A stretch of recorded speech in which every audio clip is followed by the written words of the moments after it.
This is VTV World. I am Syed Shabahat Ali, and you're watching Fault Lines.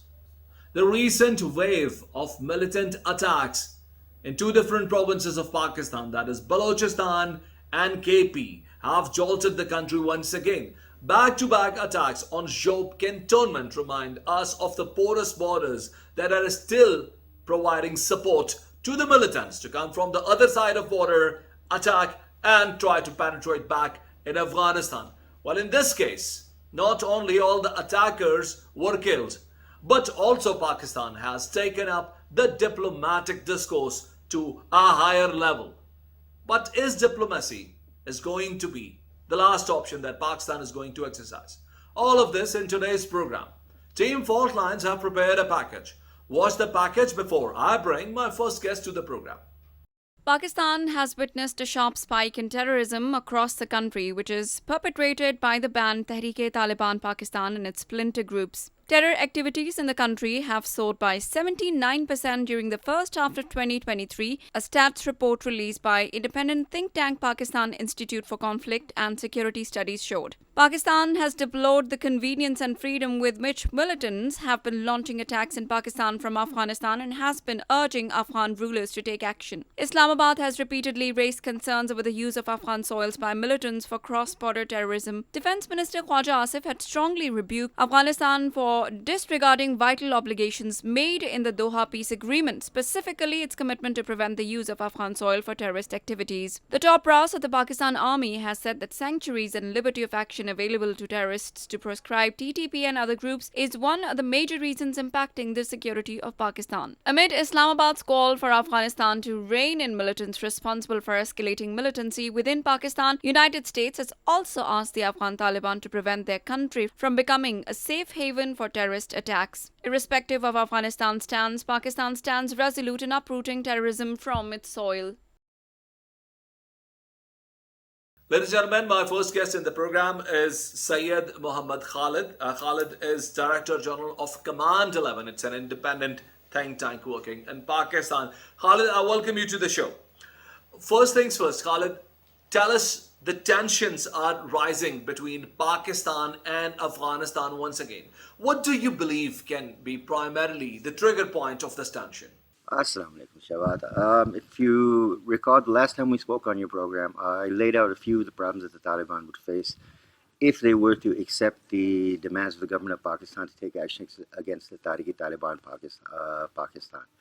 I mentioned the fact that you'd find splinter groups because many people, there are two groups within the Taliban who believe that it would be disloyal to stand against the TTP on Pakistan's favor because Pakistan aligned with the US against the Taliban. We also talked about the Tajik uprising that is happening in the northwestern Afghanistan because of the Pushtun resettlement. We talked about the potential impacts that would come on CPEC and their relations with China. These are the things that we knew beforehand. Now, in the past 2 weeks, we've seen Suhail Shaheen, the Taliban spokesperson, in an interview with Arab News, telling the media and the world that there's no TTP in Afghanistan, that the international border with Pakistan is not a border but just a line. And if Pakistan has a problem with the TTP, they should deal with it themselves because the TTP are based in Pakistan. Now, when you understand that the Taliban is playing a duplicitous game with Pakistan, we'd be extremely surprised if tensions didn't escalate. Now, again, accepting Pakistan's demands means the Taliban would splinter due to internal support for the TTP. We have one side of a group inside the Taliban in Afghanistan that says that they were loyal to Al Qaeda and they were loyal to the Taliban and fought alongside us against the US. They also carried out attacks inside of Pakistan because Pakistan had aligned against the Taliban. So there is a very big chance of splinter groups coming out of the TTP. And refusing Pakistan's demand means that you are headed for a crash course with Pakistan and its armed forces. Now, the problem is that if Pakistan is forced to carry out airstrikes or cross its army into Afghanistan, the Taliban itself would not find a great deal of support for their own cause. It will cause economic and diplomatic tensions with them and China. And whatever the Taliban happens to decide, it's already demonstrated to the international community that they're not fully in charge of Afghanistan.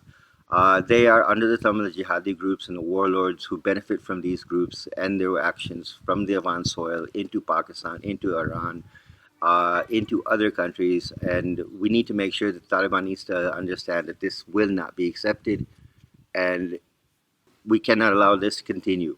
Now, whether it's Nangarhar, Kunar, or Patika along the FATA border where the TTP and ISKP are entrenched, or Zabul or Paktika along the Balochistan border where the BLA and the BRA are entrenched, the Taliban can't take action without alienating its own fighters. So we are going to expect that the diplomatic role between Pakistan and Afghanistan is going to grow. Now, what's interesting is before the interview that Suhail Shaheen gave the Arab News, was that the Taliban the TTP had announced a massive expansion in northern and southern Punjab, while extending a hand in friendship to the Baloch insurgency groups to carry out attacks against the state of Pakistan. Now, we've seen very clearly since the peace deal in November fell apart, the negotiations fell apart, that the TTP has kicked up attacks inside the country, and we've repeatedly said this was going to happen. What we're going to see, and the Taliban has already made gestures in this manner, that they want to bring Pakistan back to the negotiation table. We do know the Haqqani group, who was the sponsor last time, will again be putting a lot of pressure. I do not see the government of Pakistan accepting any kind of relation with any kind of terms where they will negotiate with the government of Afghanistan or the Taliban until and unless real action is taken against the TTP.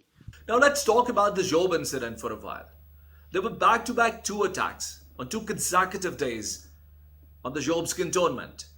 Who has done it? Because we have not heard name of this specific militant outfit that has been named or has been termed responsible for the attack. That's an interesting question. The Zob garrison attack is something that has been claimed by what we call a cutout outfit called the Tehreek-e-Jihad Pakistan. But this has all the hallmarks of a TTP attack, and we do know this was a Tehreek-e-Taliban Pakistan attack on the military. If you also look at the attacks that happened on Friday, on Thursday, with the suicide bomb attack on the security forces in Hayathabad, Peshawar, then the two bombers inside of Bara Market inside of Peshawar. We are not seeing a let-up of any kind, and this is the typical TTP mentality in carrying out these types of attacks.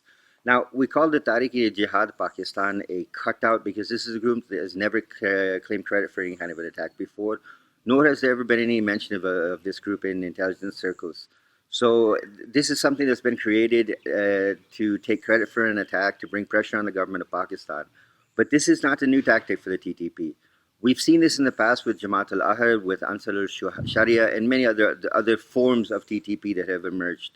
The TTP has no problem creating cutouts to create pressure to force the government of Pakistan back to the negotiating table. And with Pakistan flat out refusing to accept any kind of negotiation terms, it's going to make things very, very, very interesting in terms of how they're going to carry this out. Now, what also makes the story very interesting, and there's been denials from the TTP in trying to connect these pieces, but the Zob attack was carried out with U.S. M16 assault rifles. They were wearing U.S. military weapon uniforms. They had emblems and insignias of the U.S. military. This brings up a lot of questions because every analyst has read the reports of the Taliban selling abandoned U.S. weapons to terror groups and enemies of the United States. And the attack was proof of concept from our point of view. So we look at it from two different points of view. If the Taliban isn't supplying U.S. Weapons to terror groups, as the UN Security Council reported a few months back, how did the TTP get them? Now, the TTP is saying that these weapons are openly available in Pakistan's market, and some well-meaning Pakistani Muslims have purchased these things and handed them over to them, but that story just does not connect. The M16 is a rifle that is available in Pakistan, but it is very difficult to get your hands on. It is impossible to license, and it is not something that we would expect to come out of Pakistan for a force that's operating in Afghanistan. The second question is if there is no TTP in Afghanistan, as Suhail Shaheen said the other day, how'd they get U.S. weapons and uniforms to carry out this attack? To clarify, in the past, before the U.S. pulled out of Afghanistan, Every intelligence dossier that came out of the region had the TTP tied to the research and analysis wing of the Indian intelligence arm. And we have to remember that the weapons that were used previously, for example, in the Karachi airport attack, the Army Public School attack in Peshawar, these were all Indian origin weapons, and it has raised a lot of questions as to how the weapons and the tactics have now changed so much. So is it Tehreek-e-Taliban Pakistan that is causing these damages, or are they breeding further splinter groups that are causing damage to Pakistan? I always laugh when people talk about the TTP and splinter groups. The Taliban Pakistan actually isn't an one unified organization of its own. It is 18 various groups that combined after the Lal Masjid attack in 2007 to fight the government of Pakistan and the military of Pakistan. So when you talk about splinter groups or the TTP, you're actually talking about one and the same, because they are all splinter groups. There's no unified movement there. We also need to keep in mind that whatever jihadi group may take the credit for the attack, we have heard Tariq-e-Jihad Pakistan, we have heard Ansar al-Sharia, we have seen Jamaat al-Ahr, we have seen so many different flavors of jihadi group names go through Pakistan on these attacks, but we have to remember it is the TTP that is running the show. They are planning, they are training, they are arming, they are carrying out these attacks against the state of Pakistan and its citizens and its military. We have long known that the TTP and the Balochistan Liberation Army have been coordinating attacks in Balochistan. Last week, there was the open offer from the TTP to the BLA to join arms openly against the state of Pakistan. At this point, we need to understand that there are really two groups that are attacking the state of Pakistan. One is Taliban Pakistan. The other is what we call their parent organization, is the Islamic State Khorasan province. Now, many analysts will disagree with me on this when I say that the TTP and ISKP are one and the same, and they carry the same banner and they carry the same the ideology. Whether your intention is to believe that these are not terrorist groups, or whether your intention is to believe that they are not against the state of Pakistan, we have now seen an influx of movement between the TTP and its affiliated groups and into ISKP in Afghanistan. We cannot take our eyes off the ball at this point. With TTP drawing our attention in a different direction, BLA drawing our attention towards Balochistan, we have to be aware that ISKP can carry out a major attack inside of Pakistan, because their intent will now be high body count targets, where they will deliver the most damage to our morale, to our resolve, and to our intent to fight the scourge of terrorism again. For ISKP, we need to be looking at cities like Karachi, Lahore, Islamabad, Peshawar, because they're going to be looking at high body count. When we look at the TTP, their attacks are being carried out mostly in the Fatah region, where they are attacking targets inside of Pakistan paramilitary and Pakistan military installations. On Friday there was a rocket launched from Kunar province at a Pakistani paramilitary installation in Fatah. I won't go into a lot of detail into what happened and how it happened, but that also happened. So we are now seeing that Afghan soil is now being openly used against the Pakistani military. Now, keeping all these things in mind, we need to keep one statement we have repeatedly said here at Command 11 over and over. The time for a diplomatic solution is now gone. There was a point where we could have believed in the Taliban, in that they were going to carry through with what they have promised, what they had committed to Pakistan, what they had committed to the international community. At this point, with the statements coming out of Afghanistan, their belief that there is no problem in Afghanistan, the problem is Pakistan and Pakistan's only, we need to understand that this is no longer a diplomatic problem. A strong message needs to be delivered to Afghanistan, and it needs to be delivered directly to Kabul, so they understand that we will not tolerate this. Not only will we not tolerate it, but Iran will not tolerate it, China will not tolerate it, Russia will not tolerate it, because you are creating a problem for all of us inside of our neighborhood. So when we talk about splinter groups, yes, the splinter groups do exist, But I don't really see any of them as splinter groups because they all fall under the umbrella of the Taliban Pakistan. They are orchestrated from there. They are farmed out. If they survive, they come back to the TTP. If they die, they become martyrs for the TTP.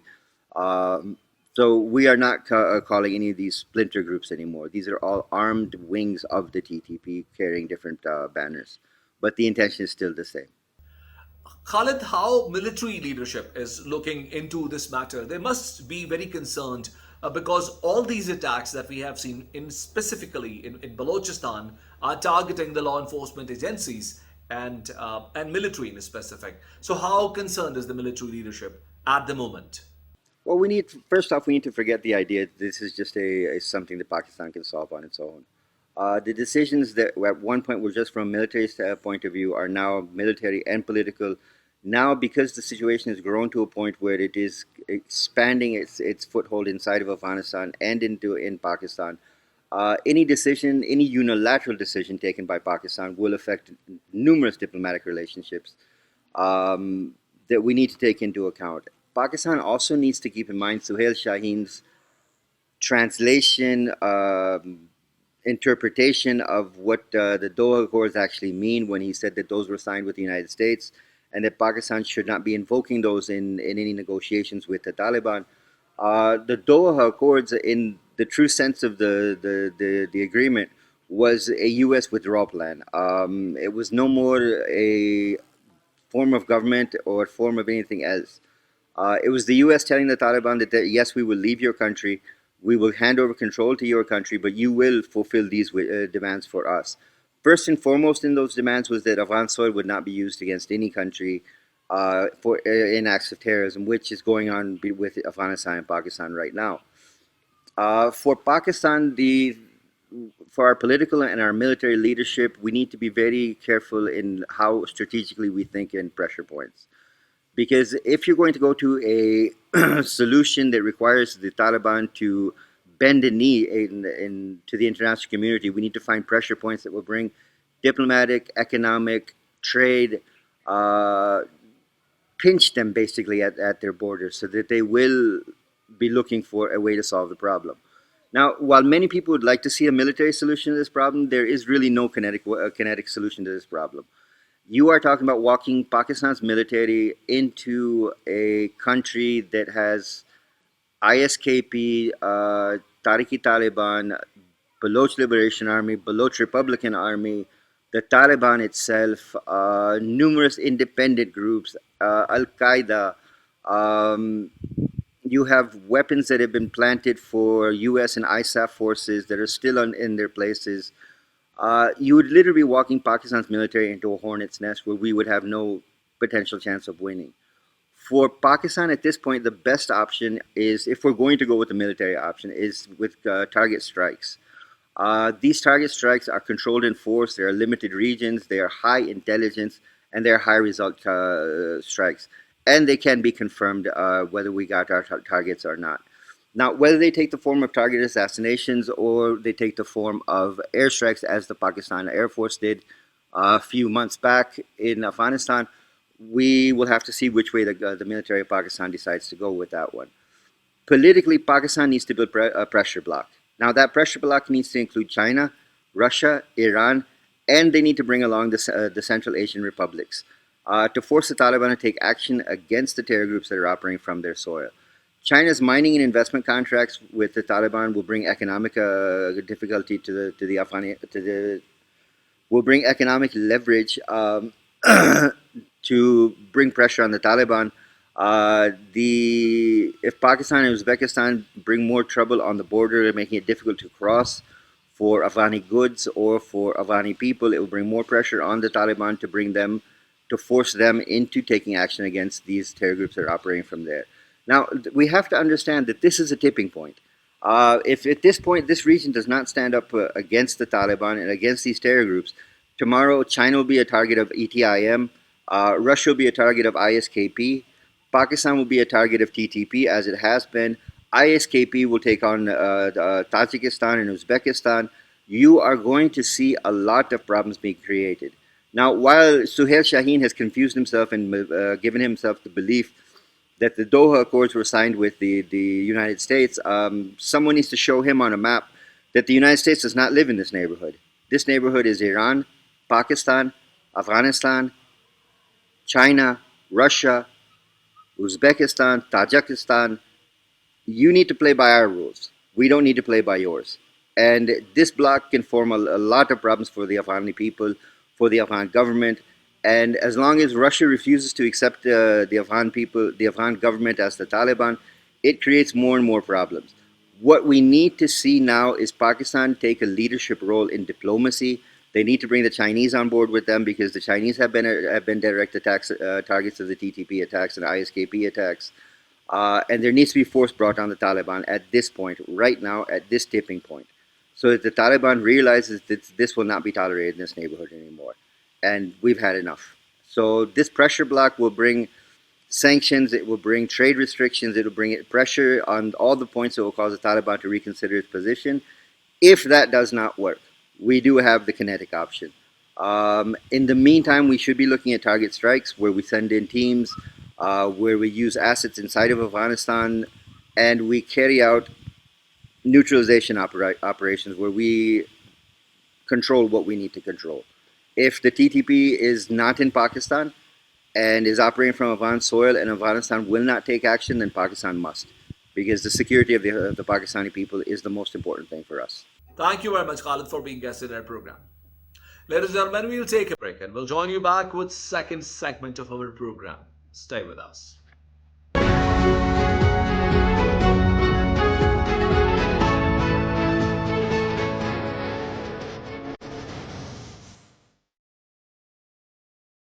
Welcome back. Sub-Saharan Africa is one of the areas which face maximum number of problems. The number of problems are so many that people of Africa have not been able to come out of their crisis which they have been facing for last hundreds of years.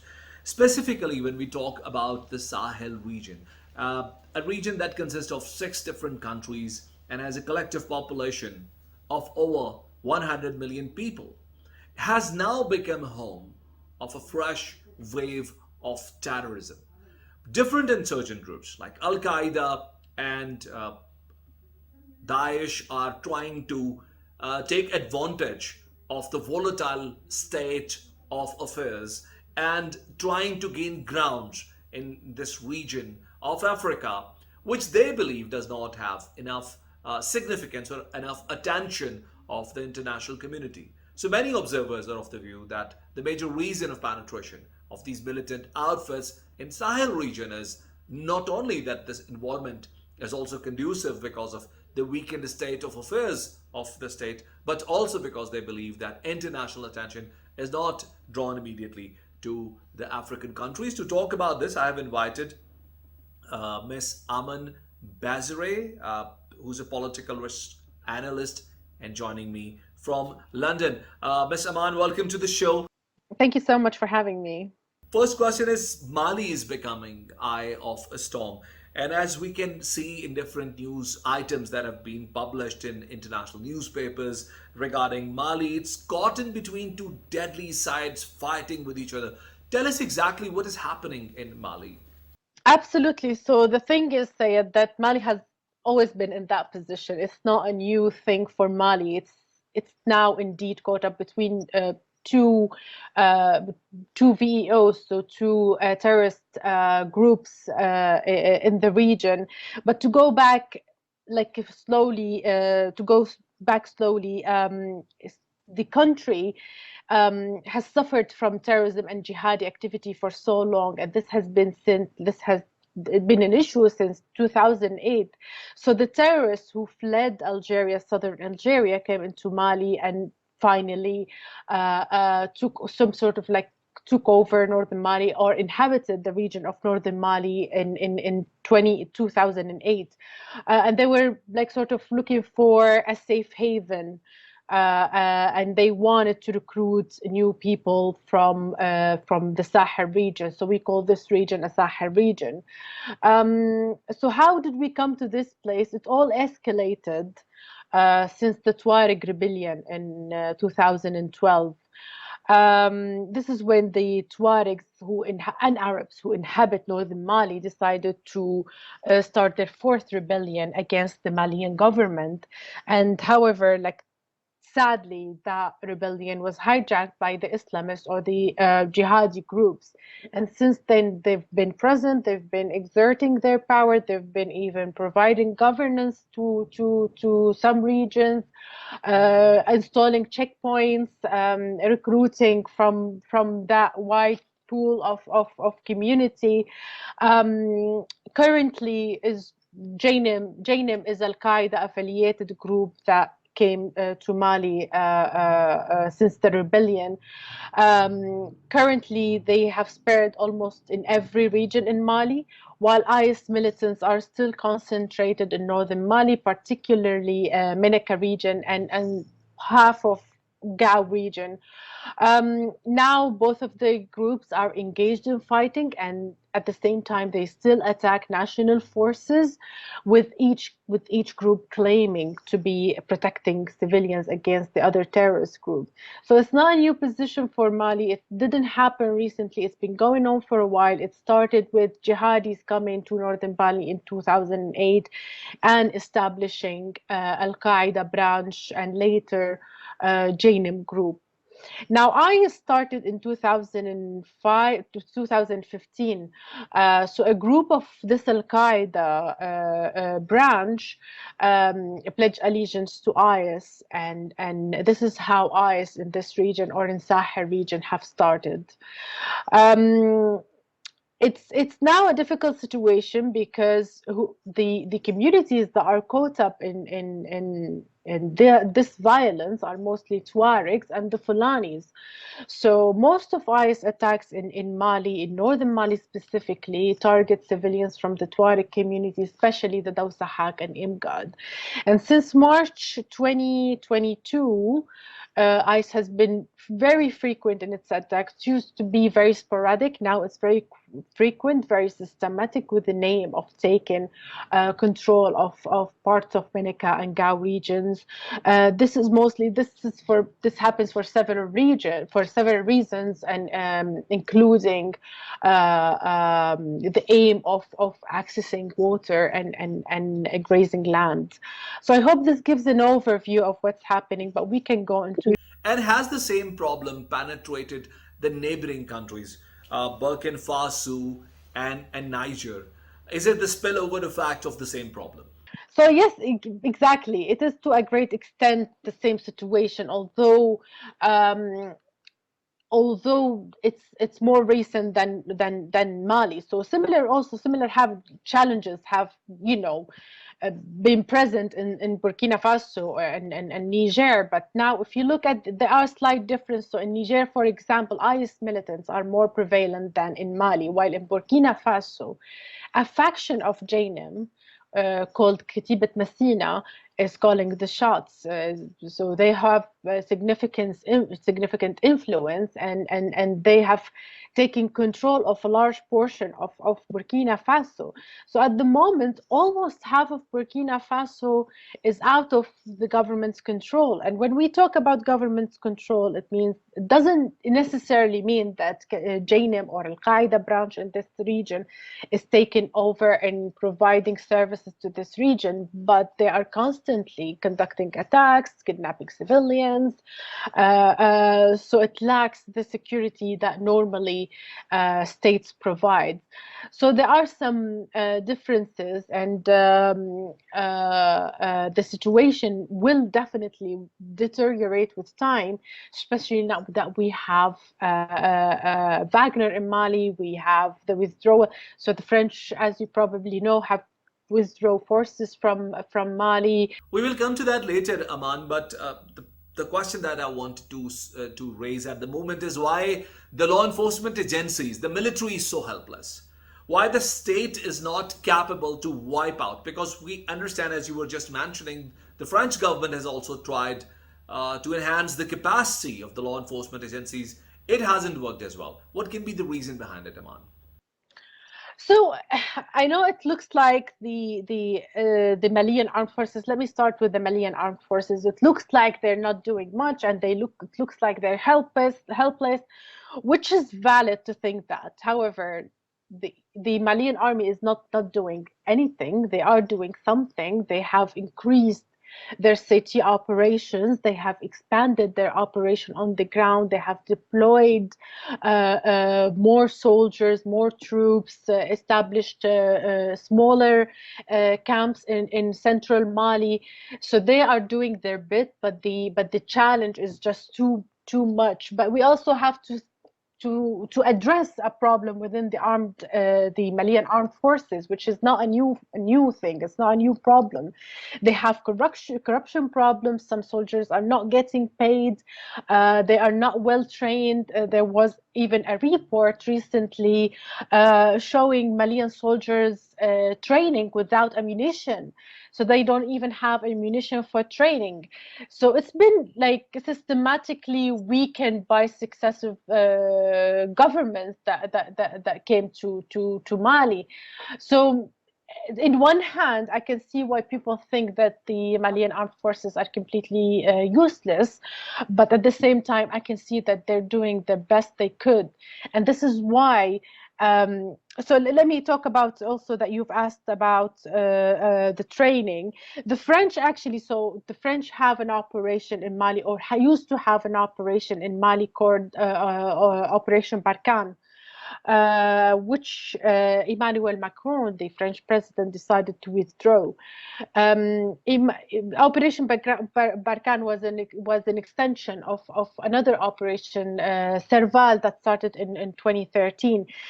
So the French have really provided some training to the armed forces, but it wasn't sufficient, and it was only for a specific unit of the Malian armed forces, a unit that usually used to patrol large parts of Mali, but they weren't fully integrated in the army.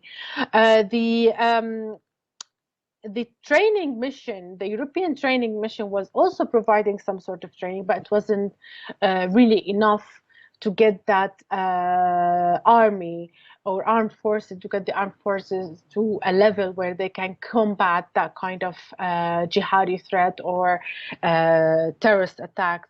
So just to conclude, Operation Barkhane only trained the unit that was useful for its operation, and it didn't really support the Malian armed forces.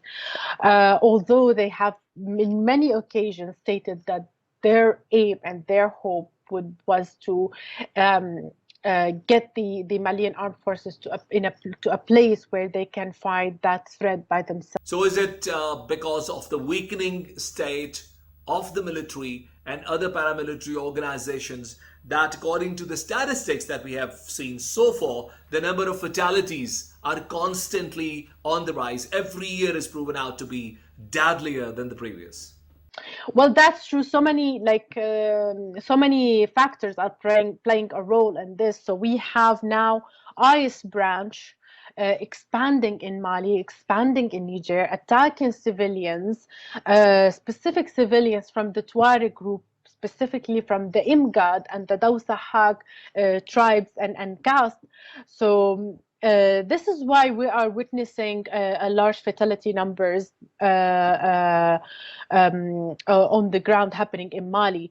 We also have to bear in mind that Wagner Group was deployed in Mali and have started operations alongside the Malian armed forces, and they've been accused of human rights violation. In one occasion, when Mora massacre happened, that was like 18 months ago or something like that. In only one operation, which lasted for 6 days, Wagner Group killed almost 500 civilians. So some sources say they weren't really civilians, and they were some jihadi fighters, but they were in this village, and some civilians were indeed killed in Mora. So that adds to the number of mortality in this region. That doesn't necessarily mean that jihadi groups only are conducting attacks. We have to bear in mind that there's a large number of human rights violations conducted by the armed forces, the Malian armed forces, and Wagner group. So this is why you see an increase in the. Amani also spoke about Wagner Group. Now, what exact contract do they have? Are they fighting there on behalf of the government, or have they been deployed there as an independent group fighting without the support of the government, which might be an unlikely scenario? What are the terms of engagement of Wagner's, and what we know of their performance as yet? Well, I mean, as like us as an analyst community, we're only trying to understand and fill the gaps, because we don't really know the specifics of the contract between the Malian state or government and Wagner. We don't know the details, but from what I see is that Wagner Group is mostly in charge of protecting large camps, in conducting operations in difficult terrain where the Malian armed forces will not be able to execute CT operations. They've also been involved in regions in northern Mali, in regions where mostly inhabited by the Tuareg, but their main operation is happening in central Mali. They're conducting, as I mentioned, difficult CT operations, mostly against the Fulani community, a sub-Saharan ethnic group that inhabits central Mali, and mostly they're all Muslims. And they're protecting large camps. They're protecting the airport in Bamako, for example. So we are only filling the gaps to understand how Wagner is operating in Mali, but the details of that contract is not clear to us, especially that the Malian government is still denying Wagner presence, although Sergei Lavrov himself said that there is a presence of Wagner fighters or mercenaries. I totally understand that, but Aman, there is also a rise in the civil cluster groups, the groups that are essentially consisting of the local tribemen taking out weapon and trying to fight out against this militant groups. Do you believe this is going to be another problem that the state will have to deal with in this region of Africa? Well, I mean, again, like this has been going on in this region for so long. There's always been self-defense groups. There's always been community-based armed political groups that protect the tribe or protect a certain ethnic group. But yes, now we are seeing more young men joining these self-defense groups. But the issue has always been there. There's always been some Fulani self-defense group protecting the Fulani ethnic group against the Dogon, for example. In Burkina Faso, it's more pronounced. It's more present. These groups are more recognized. So, for example, in a military parade that happened probably a year ago in Burkina Faso, some community-based groups or self-defense groups, depend on how would you like to describe them, participated in this military parade. So that was some sort of recognition to this group being part of a larger defense apparatus. In Mali, to go back to Mali, in Mali, some of these groups, specifically Dogon groups, are supporting Wagner operations. They are sometimes leading the way for Wagner groups. Sometimes they are also assisting the Malian armed forces in, as I mentioned, conducting operations in difficult terrain, because they know these areas very well. So they've always been present. Yes, there's been increasing, but it's not a new phenomenon. So let me put it that way. Thank you very much, Aman Basray, for being guest in our program. Ladies and gentlemen, we'll take a break and we'll join you back with last segment of program. Stay with us.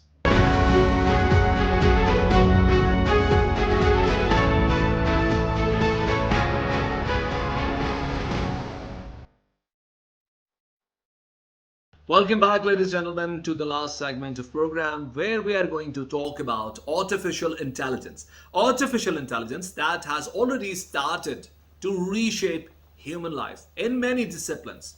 ChatGPT 4 is now taking lead to redefine many industries. As you might have seen, the use in the field of education, in the field of industry has already starting to be witnessed. And the question that arises for non-technical people who are not expert in technology is how long this change is going to continue. Which sectors are going to be affected? Is it going to change the entire lifestyle of human being? And if so, how the nations are going to adopt to the new challenges extended by artificial intelligence? To talk about this, we have invited an expert. His name is Dr. Kashif Qureshi. He's joining me from the University of Limerick, Ireland. And ladies and gentlemen, Dr. Kashif is one of the top scientists working on this subject. He has over 170 research papers published in various disciplines of artificial intelligence, cybersecurity, and various other disciplines of computer sciences. Dr. Kashif, I welcome you to the show. Thank you for having me. Is it a recent development? Is it a meaningful development that ChatGPT's has extended? Is it going to change the way we operate, the way we live? Is it going to change many industries around us, Dr. Kashif? Exactly. It is an exciting time in the world of AI, and especially for the ChatGPT 4. It has gained everyone's attention, and this is a big step forward in how we talk to computers. The ChatGPT 4 is a super smart AI model that can understand what we mean and reply like a person. So definitely it makes conversations feel natural and smooth, which is a major breakthrough in AI. So even as an expert in AI, even though the ChatGPT 4 is a big deal, we should know that technology keeps improving. So there are other AI models and technologies that are also valuable in different ways. The ChatGPT 4 is a great with language, but other AI methods can do different things really well. Dr. Kashif, what are going to be the biggest dividends for the nation that are going to adopt these changes faster than the other nations? Because certainly a change has already started knocking at our door. So the nations that are going to harness its potential earlier, what would be the dividends for them? Sure, acceptance of AI early can bring many great benefits to a nation and to the world as well, and making society better in various ways. These benefits include things like economic growth, improved healthcare, smarter cities, better education, and a positive impact on the environment. What are going to be the prospects in the field of education? You have already written a research paper in the field on the use of artificial intelligence in the fields of education. And how do you believe it's going to affect the quality of education in the remote areas of the country? Yeah, well, improving education in remote areas is something I deeply care about. So the AI, as per my experience, the AI can bring amazing opportunities to change the education sector, especially in the remote places where the resources might be limited. With AI-powered adaptive learning platforms, students can get personalized educational content that fits their learning pace and preferences. This customization helps them learn better and reduce the education gap. And the AI can also act like a virtual teacher and mentor and supporting students and teacher all the time. It provides feedback that how students learn and adjust their methods, making education more effective and fun. So the AI can give feedback right away, showing students where they can improve and encouraging a positive attitude towards learning. So the teachers, especially the teachers in the remote areas, can also benefit from AI. It can do everyday tasks automatically and freeing up their time for personalized teaching and helping students more. And the AI can give teacher helpful data on how students are doing. So showing which areas they find tough. So teachers can adjust their teaching methods accordingly. So as per the disadvantages of these technologies, so definitely uh, the increase of AI applications in education may reduce the face-to-face interaction between the students and the teacher. But this is the new and amazing technology, and we will not neglect it. Yeah. How can it help agriculture in Pakistan? Because we in Pakistan are primarily dependent and reliant on agriculture to be the backbone of our economy. So as per agriculture, AI offer various ways to help the agriculture field, making farming more efficient, sustainable, and productive. Like the AI uses data from sensors, satellites, and the drones to tell farmer about soil health, crop conditions, and weather. And this help farmers use water, fertilizer, and leading to more crops and the less waste. AI looks at picture of crops to find diseases or a nutrient problem early on, and this help farmers act quickly to stop diseases from spreading and losing crops. And definitely, there are some other areas, okay, where we use the AI, like it is also helpful for smart predictions. AI application looks at past data and whether to make good guesses about how many crops will be produced, what people will want to buy, and how much crops will sell for. This helps farmers make better decisions about what to grow and how to sell it. And it also provides the better supply chain management. AI helps make sure crops get to markets on time by guessing what people will want and finding the best ways to transport crops and reducing wasted food. So AI also helps the farmers deal with climate change. It gives advice on how to grow crops better and be prepared for bad weather. So keeping an eye on livestock, this is another interesting area of artificial intelligence where the sensor watch over animals on farms and tell farmers when they are sick or stressed. It is useful for agriculture research as well, where the researcher will quickly looks at lot of data about how to make crops better and stop diseases from harming them. So I think this is one of the beneficial, okay, new area, especially for the agriculture field in Pakistan. And how can Pakistan successfully harness the potential of this new technology? Do you believe it should only be for the students of IT or student of computer sciences or programming, or should this be inculcated or made a part of our mainstream curriculum so that our upcoming generation can make the best use of this technology? Yeah, to make the most of AI in Pakistan, we can take some important steps. So as per my experience and knowledge, so teach AI in schools, where we introduce basic AI concepts in schools, subjects like math, science, and the computer. This way, the student will get familiar with AI from an early age. And we can create a special AI programs at universities and the technical institutes. These courses can cover different AI topics like machine learning, data science, and robotics. Yeah. We should train teachers to understand AI concepts and how to teach them effectively. Encourage the setup of AI research centers in universities and research institutions in Pakistan. So these centers can help with advanced AI research and work on solutions for local need. And there is a need to make a strong collaboration between partners and with the private sector, with the industries as well, and start new projects and startups and solve. Yeah, we will also solve the local problems by using AI to solve Pakistan unique challenges. But one thing is very important, that is ensure ethics and responsibility and fairness, especially in the curriculum.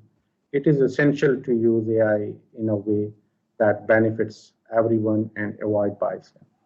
And there is a need to offer support, grants, and financial initiatives to AI startups. This can boost innovation and create more technical jobs. So the government can create supportive policies that support AI research, fund AI projects, and ensure data privacy and security. So in an official statement released by Higher Education Commission, so they highlighted that the widespread of adoption of ChatGPT and the AI and other creative AI tools has raised concerns among academic and staff and the students regarding their ethical and the legal implications. So we need to address ethical concerns in AI development, and where the developers must prioritize the data privacy and transparency. So the AI model should be trained on diverse data sets, ensuring that the bias are minimized and human oversight remain integral to the decision-making process. Thank you very much, Dr. Kashif Qureshi, for being guest in our program. Thank you very much for inviting me. Ladies and gentlemen, as Dr. Kashif Qureshi has said, this artificial intelligence is going to bring changes to every discipline of human life. The faster we adopt these changes, the higher benefit we will reap from this technology and from the changes that it is bringing. We'll join you next week with another program. And until then, Allah Hafiz.